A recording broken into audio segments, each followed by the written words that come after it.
What's going on, everybody? Mark Freeman, one of the co-authors of the upcoming O'Reilly book on data contracts. And today we're going to have a bridge history of databases. Now, you may be thinking, databases, they're super boring. Well, I'm a data nerd. Let me give you a chance to think otherwise.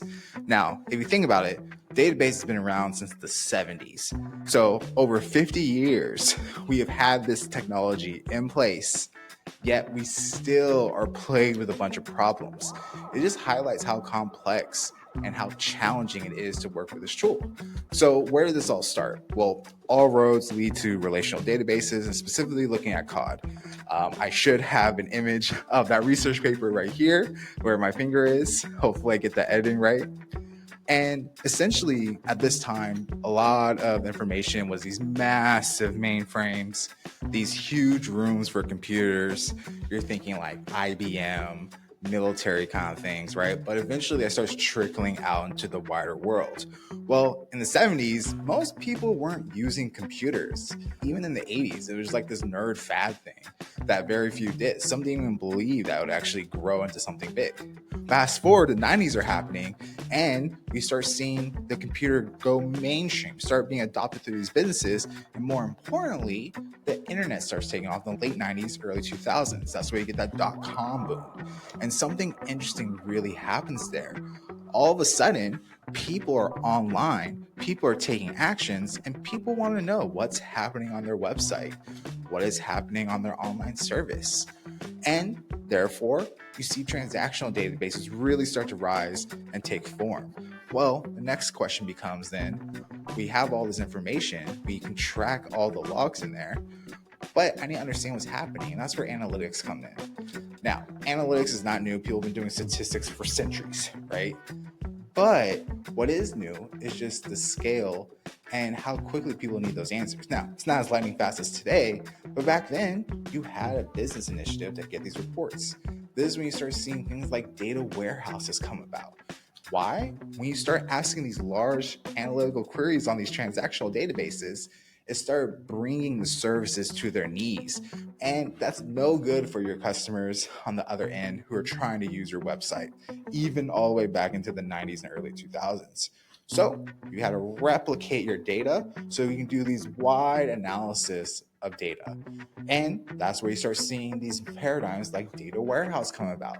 You start seeing these different ways of modeling data, whether it is Bill Inmon or you have the Kimball. So that's the state of the world at that time. You had these data warehouses which are on-prem.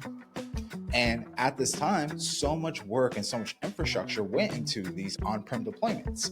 And that's why you see data architects or basically database administrators, things along those lines, put so much emphasis on data modeling because it was so hard to change the data. Well, fast forward a few more years into the mid 2000s, and now you have this thing called the cloud popping up.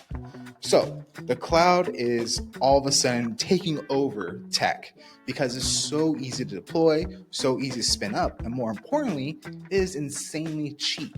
So all these small companies are now moving over to the cloud or being cloud native. And that's when you start seeing these databases that are able to spin up very quickly, and you don't have to think about the data modeling. And this is where data modeling becomes like a lost art.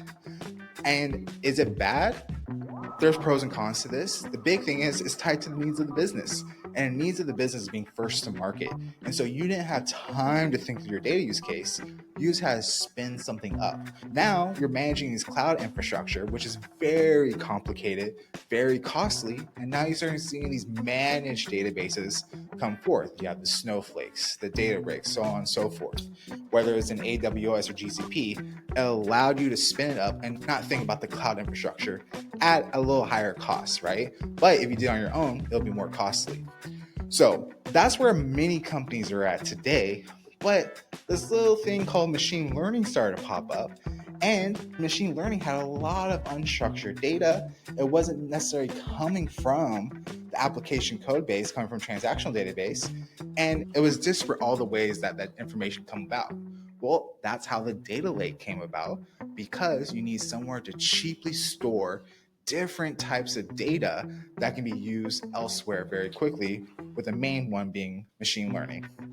Now, not everyone was doing machine learning, and this bad habit of just dumping things into the data lake became the norm. And this is where we're kind of at today. It's so easy just to not think about the data, throw into the data lake, and then hopefully in the future you can make sense of it. And that's the data debt that many data scientists, data analysts, machine learning engineers, and even AI engineers working with LLMs are facing today. And now with LLMs coming about, there's a completely new database that is actually becoming more popular: vector databases. I recently had a post asking if this is still a thing. All the AI engineers told me it's very much still a thing. AWS even just created its own vector database. Postgres has its own vector database extension, right? So where does this come from? Well, unstructured text is used by LLMs. You need to search for context, and vector databases allow you to use these things called embeddings. That's a whole other concept that we don't need to go into. But long story short, it allows you to search context among text much quicker and more efficiently. So that's the current state of databases, but where do you think we're going to be going? I think there's going to be a convergence of the transactional analytical database. One of the big things is the reason why they're split up is, one, the data is modeled in different ways, but two, remember, we don't want to take down a transactional database.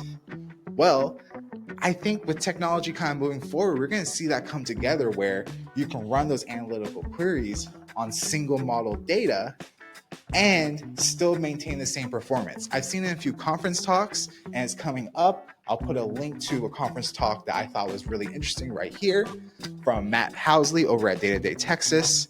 And that's a bridge history of databases. And so you may be wondering, well, when data moves, why is there so many issues? Well, it's a complex thing. It's not about technical best practice.